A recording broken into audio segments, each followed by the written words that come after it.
కడప జిల్లాలో ప్రేమోన్మాది చేతిలో గాయపడ్డ యువతి పరిస్థితి విషమంగా ఉంది. కొత్తపల్లిలో తనను ప్రేమించలేదని 13 సార్లు కత్తితో పొడిచాడు కుళాయప్ప.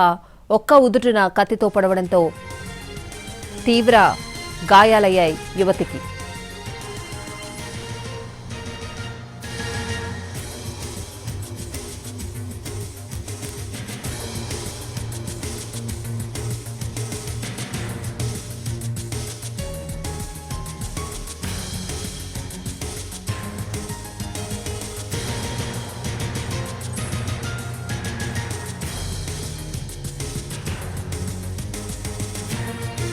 కడప జిల్లాలో ప్రేమోన్మాది చేతిలో గాయపడ్డ యువతి పరిస్థితి విషమంగా ఉంది. కొత్తపల్లిలో తనను ప్రేమించలేదని 13 సార్లు కత్తితో పొడిచాడు కుళాయప్ప. ఒక్క ఉదుటున కత్తితో పొడవడంతో యువతి కేకలు వేసింది. చుట్టుపక్కల వాళ్లు రావడంతో నిందితుడు పరారయ్యాడు. అయితే రక్తపు మడుగులో ఉన్న బాధితురాలిని చికిత్స కోసం బంధువులు పులివెందుల ప్రభుత్వ ఆసుపత్రి, ఆ తర్వాత కడప రిమ్స్ ఆసుపత్రికి తరలించారు. పరిస్థితి మరింత విషమించడంతో తిరుపతి రుయా ఆసుపత్రికి తరలించారు. బాధితురాలు ఇంకా అపస్మారక స్థితిలోనే ఉంది. మరోవైపు ఈ ఘటనకు పాల్పడిన ప్రేమోన్మాది కోసం పోలీసులు గాలిస్తున్నారు.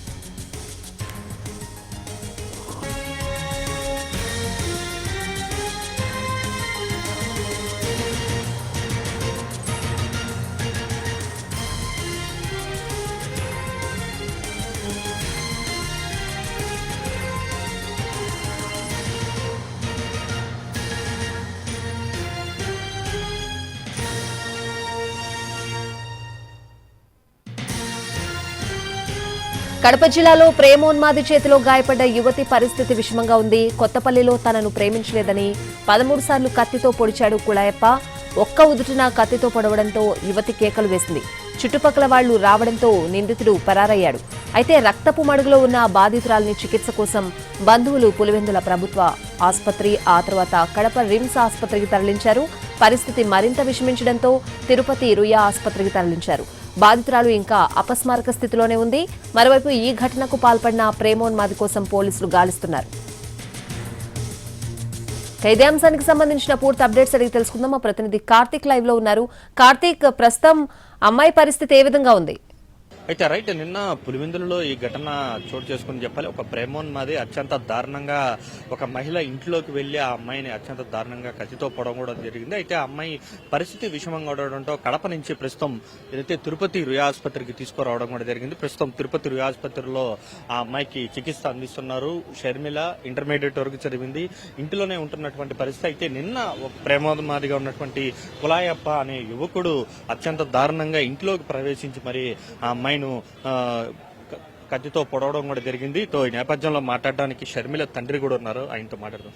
సార్ చెప్పండి, అంటే మీ పాప పరిస్థితి ఎలా ఉంది, అసలు ఏం జరిగింది? మీరున్నారు ఆ టైంలో లేము సార్. నేను డ్యూటీకి ఏరియాగానే పోతాను. పొద్దుంట 10కి పోయినాను. సాయంత్రం నాకు 4:30కు నా చిన్న కూతురు ఫోన్ చేసింది. అంటే రెండో పాప. ఆ పాప కాలేజీకి వస్తానని డోర్ తెలుసని కింద పడిపోయింది. ఏం జరిగింది మని అప్పుడు రెండో కూతురు పెద్ద పాపను అడిగింది. ఏం మరి జరిగిందంటే వాడు పొడిచిపోయినాడని చెప్పింది. అప్పుడు పక్కింటి నెంబర్ తీసుకొని మాకు ఫోన్లు చేసింది సార్. వచ్చే తల్లికి వాకిట్లో పడిపోయింది. సవ బతుకల్లో ఉంది. చెప్పిందా ఎప్పుడైనా ఇతను ఒక అబ్బాయి ఇట్లా వేధిస్తున్నారని? ఎప్పుడైనా 10 రోజుల కింద అనింటే వాడు మళ్ళీ మేము అన్నప్పటి నుంచి రాలే సార్. ఎక్కడ ఎందుకు కుదురుతున్నామని అడిగినాము. అప్పటి నుంచి రాలే. మేము నిన్న ఎవరో లేని టైంలో చూసుకొని వచ్చి దారుణంగా ఇంట్లో పండుకొని ఆమె లేపి గడేసి బయట తీసేసి పొడిచేసి వెళ్ళిపోయాం. చెప్పారు సార్, అంటే పోలీసులకు కుళాయప్ప అనే వ్యక్తి మీకు తెలుసా? ఏంటి పట్టుకున్నారా? వాడు దొరకలేదు సార్. దొరకలేదంట. మేము ఇట్లా అడబడిగా పులివెందుల హాస్పిటల్లో పోయినాము. ఆ లోపల ఎస్ఐ వాళ్ళు వచ్చి గాలించినారు ఊర్లో. కానీ వాడు దొరకలేదంట ఇంతవరకు. ఖచ్చితంగా పట్టుకుని కఠిన చర్యలు తీసుకోవాలని, మాకు తగిన న్యాయం జరగాలని కోరుతున్నాం. పాప ఇచ్చిన చాలా సీరియస్గా ఉంది సార్ పాప. అది సార్ మా కోరిక, మా బాధ. చదువుతా మాకు అంతే కదా సార్. మేము ఇల్లు 6కు వచ్చి నేను 7కు వచ్చిన డ్యూటీ నుంచి. సర్చేదేమో సార్ ఓటం మరి. అది సార్ అంటే మీ ఊరు వాడేనా? మా ఊరి వాడే సార్. వాళ్ళు వేసేవారు, మేము వేసి మాల. వాళ్ళ ఇంటికి చాలా దూరం, మా ఇంటికి సంబంధమే లేదు. వాళ్ళకు మాకు మాటలే లేవు ఇప్పటికే. ఇలా అయితే కన్న కూతురు పరిస్థితి విషమంగా ఉంది. ఇప్పటికే కూడా ఆసుపత్రిలో ఉంది. ఏదైతే వారి కుటుంబ సభ్యులు అందరూ కూడా ఇక్కడికి రావడం కూడా జరిగింది. ఏదైతే అమ్మాయి బాగు కోసం అందరూ కూడా ఇక్కడికి వచ్చారు. కొద్దిసేపటి క్రితమే ఆపరేషన్ థియేటర్ కూడా షర్మిలను అయితే తీసుకెళ్లడం కూడా జరిగింది. అమ్మ ఏంటి, ఎలా ఉందమ్మా మీ పాప? చాలా సీరియస్ గా ఉంది సార్ పాపకు. చెప్పారా? చెప్పినారు.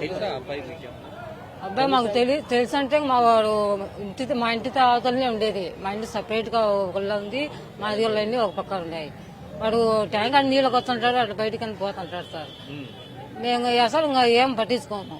వాడు తాగుతుంటాడు ట్యాంక్ కాడికి వచ్చి, వాడు వదులుతా పోతుంటాడు, మేమేం పట్టించుకోము. మా పిల్లలు అట్టాడు పిల్లలు కాదు సార్ అని మేమేమని ఏమన్నాడు లేదు. నిన్న మేము పని పోయినాం, మా చిన్నమ్మ నేను, ఈయన ఇంకా డ్యూటీ పోయినాడు. 4:30కంతా మాకు పనికాడ ఫోన్ చేసినారు, అర్జెంటుగా రావాలా మీ పాపకి అయిందని. మేము కాంచి వచ్చేసినాం సార్ గౌకల. మీ పాప ఎప్పుడైనా ఇట్లా ఒకటి వేధిస్తున్నాడు? లేదు, చెప్పలేదు సార్, ఎప్పుడు లేదు సార్, చెప్పలేదు. ఏదైనా జరిగినా నాకు చెప్తుంది సార్, వాళ్ళు ఆయన చెప్పుకునే నాకు చెప్తుంది. ఇట్లా వాడు తిడతానన్నా మా అని నాకు చెప్తాడు. నాకు ఇంతవరకు ఏం చెప్పలేదు సార్. అంటే మాకున్న సమాచారం మేరకు అతను ఒక జులాయి ఖాళీగా తిరుగుతూ ఉంటాడు. మీకు ఏంటి మీ చుట్టుపక్కల వాళ్ళు వాడు తిరుగుతుంటాడు సార్ జులైగా. మేము తాగేది అదాన పోతుంటాడు, ట్యాంక్ మేము పట్టించుకోం సార్.